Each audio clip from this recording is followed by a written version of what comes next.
ಕರ್ತನಲ್ಲಿ ಪ್ರೀತಿಯುಳ್ಳ ದೈವಜನರೇ, ನಮ್ಮ ಕರ್ತನಾದ ಯೇಸು ಕ್ರಿಸ್ತನ ಕೃಪೆಯೂ ಸಮಾಧಾನವು ತಮಗೂ ತಮ್ಮ ಕುಟುಂಬದ ಪ್ರಿಯರೆಲ್ಲರಿಗೂ ಹೆಚ್ಚೆಚ್ಚಾಗಿ ಉಂಟಾಗಲಿ. ಹೃದಯಂಗಮ ಮಾತು ಎನ್ನುವ ಈ ವಾಕ್ಯದ ಸರಣಿಯಲ್ಲಿ ನಾವು ಈ ತಿಂಗಳು ದೇವರ ಕೋಪದ ಕುರಿತಾಗಿ ಧ್ಯಾನಿಸುತ್ತಿರುವಲ್ಲಿ ಈ ದಿನ ನಾವು ಧ್ಯಾನಿಸುವಂಥ ದೇವರ ವಾಕ್ಯ ಯೆಶಾಯ 63:1. ಯೆಶಾಯನ ಪ್ರವಾದನೆ ಗ್ರಂಥದಲ್ಲಿ 63ನೇ ಅಧ್ಯಾಯದ 1ನೇ ವಚನ. ಆಹಾ, ರಕ್ತವರ್ಣದ ಉಡುಪನ್ನುಟ್ಟು ಘನವಸ್ತ್ರಗಳನ್ನು ಧರಿಸಿಕೊಂಡು ಮಹಾಶೌರ್ಯಯುಕ್ತನಾಗಿ ಮೆರೆಯುತ್ತ ಎದೋಮಿನ ಬ್ರೋಚದಿಂದ ಬರುವ ಈತನು ಯಾರು? ಸತ್ಯಾನುಸಾರವಾಗಿ ಮಾತಾಡುವ ರಕ್ಷಿಸಲು ಸಮರ್ಥನಾದ ನಾನೇ. ಈ ವಾಕ್ಯಗಳನ್ನ ಗ್ರಹಿಸಲಿಕ್ಕೆ ನಾವು ಶಕ್ತರಾಗುವಂತೆ ಕರ್ತನು ತಾನೇ ನಮಗೆ ತನ್ನ ಜ್ಞಾನವುಳ್ಳ ಆತ್ಮವನ್ನು ಅನುಗ್ರಹಿಸಿ ನಮ್ಮ ಮನೋನೇತ್ರಗಳನ್ನ ಬೆಳಗಿಸಲಿ. ದೇವರಾತ್ಮನಾದ ಕರ್ತನು ತಾನೇ ಬೋಧಕನಾಗಿರಲಿ. ಆತನು ನಮಗೆ ಇವುಗಳನ್ನ ಬೋಧಿಸಿ ಆತನು ಇವುಗಳ ಕುರಿತಾದ ಗ್ರಹಿಕೆಯನ್ನು ನಮ್ಮೊಳಗೆ ಹೆಚ್ಚಿಸಲಿ.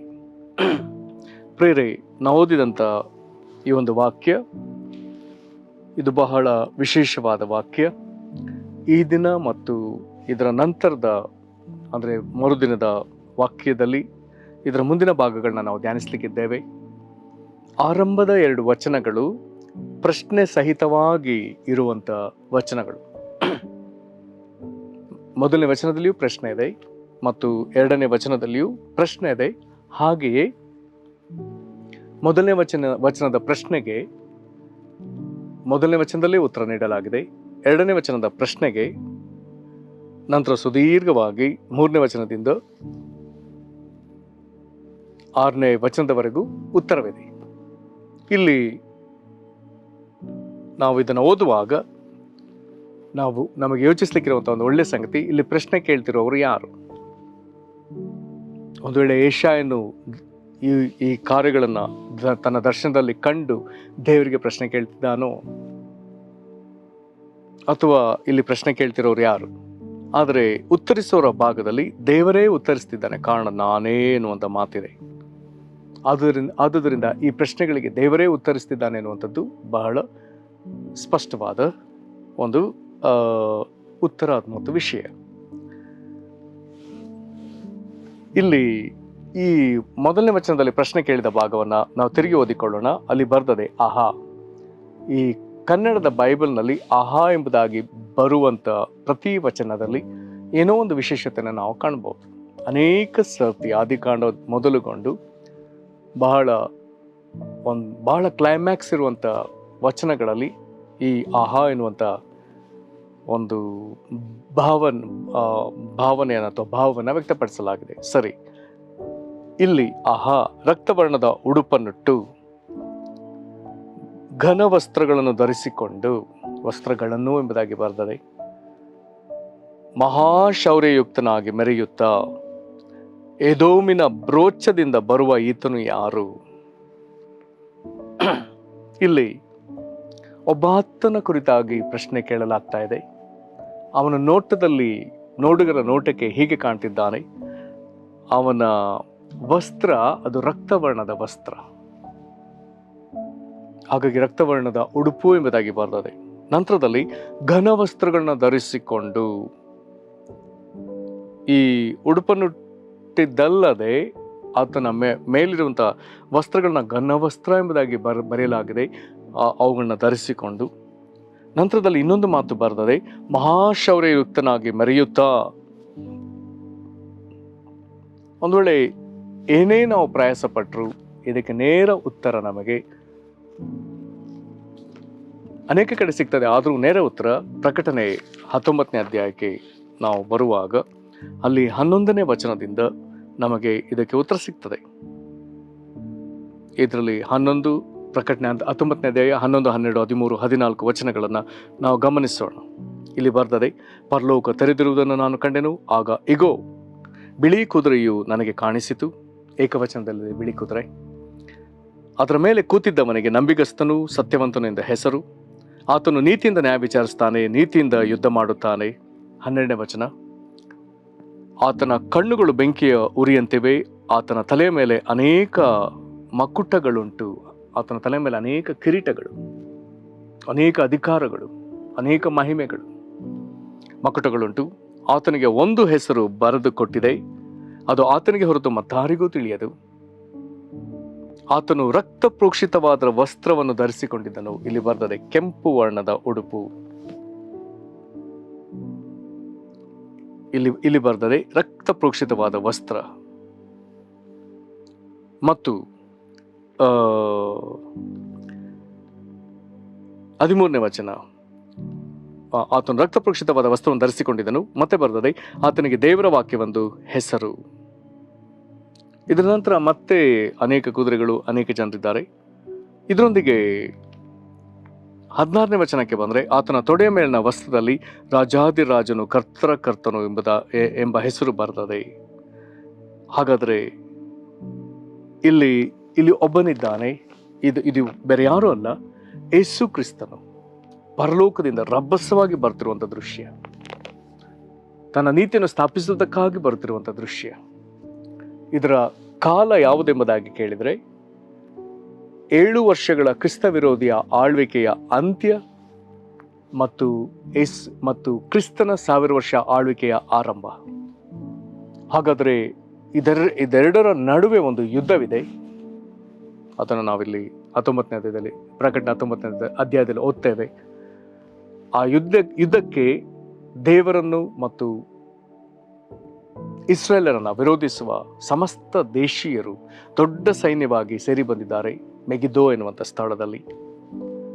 ಅದನ್ನು ಅರ್ಮಗೆದೋನ್ ಯುದ್ಧ ಎಂಬುದಾಗಿ ಸಹ ಹೇಳ್ತಾರೆ. ಯುದ್ಧಕ್ಕೆ ಜಮಾಯಿಸುವ ಆ ಸಂದರ್ಭವನ್ನು ಒಂದು ವೇಳೆ ಚಲನಚಿತ್ರವಾಗಿ ತೆಗೆದರೆ, ಇಡೀ ಚಲನಚಿತ್ರದಲ್ಲಿ ಯುದ್ಧಕ್ಕಾಗಿ ಸೇರಿ ಬರುವ ದೃಶ್ಯವನ್ನೇ ಅಧಿಕವಾಗಿ ತೋರಿಸಬೇಕಾಗಬಹುದು ಅಂತ ಒಂದು ವಿಷಯವಾಗ್ತದೆ. ಆದರೆ ಆ ಯುದ್ಧ ಆರಂಭವಾಗುವ ವಿಚಾರವನ್ನು ತೆಗೆದುಕೊಂಡ್ರೆ, ಅದು ವಾಕ್ಯದ ವಿವರಣೆಗಳನ್ನ ತೆಗೆದುಕೊಳ್ಳುವಾಗ ಅದು ಆರಂಭವಾಗುತ್ತಲೇ ಅದು ಮುಗಿದು ಹೋಗ್ತದೆ. ಯುದ್ಧ ಆರಂಭವಾಗುತ್ತಲೇ ಮುಗಿದು ಹೋಗ್ತದೆ. ಕಾರಣ ಆತನ ಶೌರ್ಯಲ್ಲಿ, ಆತನ ಮಹಾಶೌರ್ಯಯುಕ್ತನಾಗಿದ್ದಾನೆ ಎಂಬುದಾಗಿ ಹೇಳುವಾಗ ಅದಕ್ಕೆ ವಿಧ ವಿವರಣೆಗಳಿವೆ. ಅದರಲ್ಲಿ ಒಂದು ವಿವರಣೆಗೆ ನಾವು ಹೋಗೋಣ. 2 ಥೆಸಲೋನಿಕ 2ನೇ ಅಧ್ಯಾಯದಲ್ಲಿ ಹೀಗೆ ಬರ್ತದೆ, 8ನೇ ವಚನ. 2 ಥೆಸಲೋನಿಕ 2ನೇ ಅಧ್ಯಾಯದ 8ನೇ ವಚನ, ಅವನು ತೆಗೆದು ಬಿಟ್ಟ ಕೂಡಲೇ ಅಧರ್ಮ ಸ್ವರೂಪನು ಕಾಣಬರುವನು. ಅವನನ್ನು ಯೇಸು ಕರ್ತನು ತನ್ನ ಬಾಯ ಉಸಿರಿನಿಂದ ಕೊಲ್ಲುವನು, ತನ್ನ ಪ್ರತ್ಯಕ್ಷತೆಯ ಪ್ರಕಾಶದಿಂದ ಸಂಹರಿಸುವನು. ಯೇಸು ಕ್ರಿಸ್ತನು ಆತನು ಹೀಗೆ ಬರುತ್ತಲೇ ಅಥವಾ ಆ ಯುದ್ಧದ ಮೇಲೆ ಎರಗುತ್ತಲೇ, ಅಲ್ಲಿ ಬರ್ತದೆ ತನ್ನ ಬಾಯ ಉಸಿರಿನಿಂದ ಕೊಲ್ತಾನೆ ಮತ್ತು ತನ್ನ ಪ್ರತ್ಯಕ್ಷತೆಯ ಪ್ರಕಾಶದಿಂದ ಸಂಹರಿಸ್ತಾನೆ. ಯಾರನ್ನ? ಮತ್ತೆ ಪ್ರಕಟಣೆ 19ನೇ ಅಧ್ಯಾಯಕ್ಕೆ ಹೋದ್ರೆ ನಮಗೆ ಗೊತ್ತಾಗ್ತದೆ, ಕ್ರಿಸ್ತ ವಿರೋಧಿಯನ್ನ ಅಂದ್ರೆ ಆಂಟಿ ಕ್ರೈಸ್ಟನ್ನ ಮತ್ತು ಸುಳ್ಳು ಪ್ರವಾದಿಯನ್ನ, ಫಾಲ್ಸ್ ಪ್ರಾಫೆಟ್, ಇವರಿಬ್ಬರನ್ನ ಆತನು ಮೊದಲು ಯುದ್ಧದಲ್ಲಿ ಸದೆ ಬಡಿದು ಅವ್ರನ್ನ ಅಗ್ನಿ ನರಕಕ್ಕೆ ತಳ್ತಾನೆ. ಅಗ್ನಿ ನರಕಕ್ಕೆ ಹೋಗುವಂತ ಮೊಟ್ಟ ಮೊದಲ ಗುಂಪು ಇವರಿಬ್ಬರೇ. ಹಾಗಾದ್ರೆ ಈ ವಿಧದ ಮಹಾಶೌರ್ಯ, ಅಲ್ಲಿಂದ ಈತನ ಕೋಪಕ್ಕೆ ತುತ್ತಾಗುವಂತ ಅನೇಕ ಜನಕೂಟ, ಅಲ್ಲಿ ಕೋಟಿಗಟ್ಟಲೆ ಜಮಾಯಿಸಿರುವ ಸೈನಿಕರಾಗ್ತಾರೆ.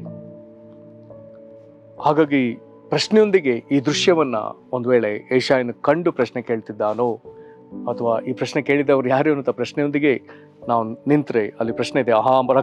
ರಕ್ತವರ್ಣದ ಉಡುಪನ್ನುಟ್ಟು ಘನವಸ್ತ್ರಗಳನ್ನು ಧರಿಸಿಕೊಂಡು ಯುಕ್ತನಾಗಿ ಮೆರೆಯುತ್ತಾ ಏದೋಮಿನ ಬ್ರೋಚದಿಂದ, ಇಲ್ಲಿ ಒಂದು ಸ್ಥಳ ಕೊಡಲಾಗಿದೆ, ಏದೋಮಿನಲ್ಲಿ ಬ್ರೋಚ ಎನ್ನುವಂಥ. ಈಗಲೂ ನಾವು ನ್ಯೂಸ್ಗಳಲ್ಲಿ ಬೋಜ್ರಾ ಎನ್ನುವಂಥ ಪದವನ್ನು ಕೇಳಿಸ್ಕೊಳ್ತೇವೆ. ಹಾಗಾದರೆ ದೇವರು ಹಿಂದೆ ಈ ಸ್ಥಳದಲ್ಲಿ ನ್ಯಾಯ ತೀರಿಸಿದ್ದಾನೆ, ತನ್ನ ಶತ್ರುಗಳಿಗೆ ನ್ಯಾಯ ತೀರಿಸಿದ್ದಾನೆ. ಹಾಗಾದರೆ ಇದೇ ವಿಧದಲ್ಲಿ ಆಗ್ತದೆ ಎನ್ನುವುದನ್ನು ದೇವರು ಇಲ್ಲಿ ಉಲ್ಲೇಖಿಸ್ತಿದ್ದಾನೆ. ಹಾಗಾಗಿ ಇಲ್ಲಿ ಪ್ರಶ್ನೆ ಇದೆ, ಏದೋಮಿನ ಬ್ರೋಚದಿಂದ ಬರುವ ಈತನು ಯಾರು? ಅಲ್ಲಿ ಬರೆದದೆ, ಸತ್ಯಾನುಸಾರವಾಗಿ ಮಾತಾಡುವ ರಕ್ಷಿಸಲು ಸಮರ್ಥನಾದ ನಾನೇ ಎಂಬುದಾಗಿ ಹೇಳಿಕೊಳ್ಳುವಂಥ ಅರ್ಹತೆ, ಸಾಮರ್ಥ್ಯ ದೇವರಿಗೆ ಮಾತ್ರ, ಇರುವಾತನಾದ ದೇವರಿಗೆ ಮಾತ್ರ. ಈತನು ಯಾರು? ಸತ್ಯಾನುಸಾರವಾಗಿ ಮಾತನಾಡುವವನು. ಈತನ ಬಾಯಲ್ಲಿ ಅನೀತಿ ಇಲ್ಲ, ಯಾವ ವಂಚನೆ ಇಲ್ಲ, ಯಾವ ಸುಳ್ಳಿಲ್ಲ, ಯಾರನ್ನು ವಂಚಿಸುವ ದೇವರಲ್ಲ, ಯಥಾರ್ಥತೆಯಿಂದ ನಡೆಯುವ ದೇವರು. ಈ ಸತ್ಯಾನುಸಾರವಾಗಿ ಮಾತಾಡುವ ಮತ್ತು ರಕ್ಷಿಸಲು ಸಮರ್ಥನು. ರಕ್ಷಿಸಲು ವಿಶೇಷವಾಗಿ ಆ ದಿನದಲ್ಲಿ ದೈವಜನರು ಅಂದರೆ ಅದರಲ್ಲೂ ವಿಶೇಷವಾಗಿ ಇಸ್ರೇಲ್ರನ್ನು ರಕ್ಷಿಸುವ ಆತನು. ಇಲ್ಲೇ ನಾವು ಮುಂದುವರೆದ್ರೆ ಗೊತ್ತಾಗ್ತದೆ. ಹಾಗಾದರೆ ಈ ದೇವರು ಆ ದಿನ ಕಾಣಿಸಿಕೊಳ್ಳಿಕ್ಕಿದ್ದಾನೆ. ಮೊದಲನೇ ವಚನದ ಪ್ರಶ್ನೆಗೆ ಮೊದಲನೇ ವಚನದಲ್ಲೇ ಉತ್ತರ ಇಡಲಾಗಿದೆ. ದೇವರಿಗೆ ಸ್ತೋತ್ರ. ಇದೆಲ್ಲವೂ ಮುಂದೆ ನೆರವೇರಬೇಕಾದ ಪ್ರವಾದನೆ ಆಗಿದೆ. ದೇವರಿಗೆ ಸ್ತೋತ್ರ. ಇಂಥ ಕಾರ್ಯವನ್ನು ದೇವರು ನಮ್ಮ ಎದುರು ತರುವುದಕ್ಕಾಗಿ ಸ್ತೋತ್ರ. ಇಲ್ಲಿ ನಾವು ದೇವರ ಕೋಪವನ್ನು ನೋಡ್ತಿದ್ದೇವೆ. ಆತನ ವಿರೋಧಿಗಳ ಮೇಲೆ ದೇವರ ಕೋಪ. ನಾಳಿನ ದಿವಸಕ್ಕೆ ಇದನ್ನು ಮುಂದುವರಿಸಿ ನಾವು ಇನ್ನೂ ಇದರ ಕುರಿತಾಗಿ ಧ್ಯಾನಿಸೋಣ. ನಾವು ಪ್ರಾರ್ಥನೆ ಮಾಡೋಣ. ದೇವರಿಂಥವನಾಗಿರುವುದಕ್ಕಾಗಿ, ಏಸು ಇಂಥವನಾಗಿರುವುದಕ್ಕಾಗಿ ರಕ್ತವರ್ಣದ ಉಡುಪನ್ನುಟ್ಟು ಆತನು ಒಂದು ದಿನ ಬರಲಿಕ್ಕಿದ್ದಾನೆ. ಘನವಸ್ತ್ರಗಳನ್ನ ಧರಿಸಿಕೊಂಡು ಆತನು ಬರಲಿಕ್ಕಿದ್ದಾನೆ.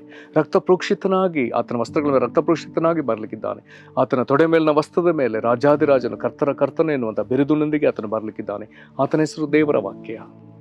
ಆತನು ಬರಲಿಕ್ಕಿದ್ದಾನೆ. ಆತನು ಮಹಾಶೌರ್ಯಯುಕ್ತನಾಗಿ ಬರ್ತಾನೆ. ತನ್ನ ಬಾಯುಸಿನಿಂದಲೇ, ತನ್ನ ಪ್ರತ್ಯಕ್ಷತೆಯ ಪ್ರಕಾಶದಿಂದಲೇ ಯುದ್ಧವನ್ನು ಮುಗಿಸುವಂಥ ದೇವರು, ಶತ್ರುಗಳನ್ನ ಇಲ್ಲದಂತೆ ಮಾಡುವ ದೇವರು. ಇಂಥ ದೇವರ ಕೈಗೆ, ಇಂಥ ದೇವರ ಕೋಪಕ್ಕೆ ಸಿಕ್ಕಿ ಬೀಳುವುದಕ್ಕೆ ಬದಲಾಗಿ ಆತನ ಮರೆಹುಕ್ಕು ಆತನಿಗೆ ಒಳಗಾಗೋಣ. ಆತನು ಬರುವಾಗ ಆತನೊಂದಿಗೆ ಒಂದು ದೊಡ್ಡ ಭಕ್ತರ ಸೇನೆ, ಪ್ರಥಮ ಪುನರುತ್ಥಾನದಲ್ಲಿ ಸೇರಿದವರ ಕೂಟವು ಆತನೊಂದಿಗೆ ಬಿಳಿ ಕುದುರೆ ಮೇಲೆ ಬಿಳಿ ವಸ್ತ್ರಗಳನ್ನು ಧರಿಸಿ ಯುದ್ಧಕ್ಕಾಗಿ ಆತನೊಂದಿಗೆ ಆಳ್ವಿಕೆ ಮಾಡಲಿಕ್ಕಾಗಿ ಬರಲಿಕ್ಕಿದೆ. ಆ ಕೂಟದಲ್ಲಿ ನಾವು ಸೇರಬೇಕು. ನಮ್ಮನ್ನು ಒಪ್ಪಿಸಿಕೊಡೋಣ. ಕರ್ತನೆ, ನಿನ್ನ ಕುರಿತಾಗಿ ಯೆಶಾಯನಿಗೆ ನೀನು ತೋರಿದ ದರ್ಶನಗಳಿಗಾಗಿ ನಿನಗೆ ಸ್ತೋತ್ರ. ನಿನ್ನ ಕುರಿತಾದ ಈ ದರ್ಶನಗಳನ್ನು ನಿನ್ನ ಯಾಕೋಬನಿಗೂ ತೋರಿಸಿರಿ. ನಿನ್ನ ಕುರಿತಾದ ಈ ದರ್ಶನವನ್ನು ಕರ್ತನೆ ನಿನ್ನ ಪ್ರವಾದಿಗಳಿಗೆ ತೋರಿಸ್ತಾ, ವಿಶೇಷವಾಗಿ ಪ್ರಕಟಣೆ ಪುಸ್ತಕದಲ್ಲಿ ಯೋಹಾನನಿಗೂ ಅದನ್ನು ತೋರ್ಪಡಿಸಿದ್ದೆ. ಅದಕ್ಕಾಗಿ ನಾವು ನಿನಗೆ ಸ್ತೋತ್ರ ಸಲ್ಲಿಸ್ತೇವಪ್ಪ. ದೇವರೇ, ಏಸಪ್ಪ, ನೀನು ಇಂಥವನಾಗಿರುವುದಕ್ಕಾಗಿ ನಾವು ನಿನಗೆ ಮಹಿಮೆ ಸಲ್ಲಿಸ್ತೇವೆ. ಕರ್ತನೆ, ನೀನು ಇಂಥವನಾಗಿ ಬರುವಾಗ ನಿನ್ನನ್ನು ವಿರೋಧಿಸುವ ಗುಂಪಿನಲ್ಲಿ ಕಾಣಿಸಿಕೊಳ್ಳದೆ, ಬದಲಾಗಿ ನಿನ್ನ ರಕ್ಷಣಾ ಕಾರ್ಯವನ್ನು ನಂಬಿ ನಿನ್ನಿಂದ ರಕ್ಷಣೆ ಹೊಂದಿದ ಕೂಟದಲ್ಲಿ, ಪ್ರಥಮ ಪುನರುತ್ಥಾನದಲ್ಲಿ ಸೇರಿದ ಆ ಭಕ್ತ ಸಮೂಹದೊಂದಿಗೆ ನಾವು ನಿನ್ನೊಂದಿಗೆ ಯುದ್ಧ ಮಾಡುವವರಾಗಿ, ಆಳ್ವಿಕೆ ಮಾಡುವವರಾಗಿ, ನಿನ್ನ 1000 ವರ್ಷ ಆಳ್ವಿಕೆಯಲ್ಲಿ ನಿನ್ನೊಂದಿಗೆ ಆಳ್ವಿಕೆ ಮಾಡುವವರಾಗಿ ನಾವು ಬರುವಂತೆ ನೀನು ನಮ್ಮನ್ನು ಕನಿಕರಿಸು. ರಕ್ಷಿಸಲ್ಪಟ್ಟವರ, ವಿಮೋಚಿಸಲ್ಪಟ್ಟವರ ಗುಂಪಿನಲ್ಲಿ ನಮ್ಮನ್ನು ಸೇರಿಸು. ನಿನಗೆ ಮಹಿಮೆ ಆಗಲಿ. ನಿನಗೆ ಸ್ತೋತ್ರ ಸಲ್ಲಿಸ್ತಾ ಕರ್ತನಾದ ಯೇಸು ಕ್ರಿಸ್ತನ ಹೆಸರಲ್ಲಿ ಬೇಡಿದ್ದೇವೆ ನಮ್ಮ ತಂದೆಯೇ, ಆಮೆನ್. ಕರ್ತನು ನಿಮ್ಮನ್ನು ಆಶೀರ್ವದಿಸಲಿ. ವಂದನೆಗಳು.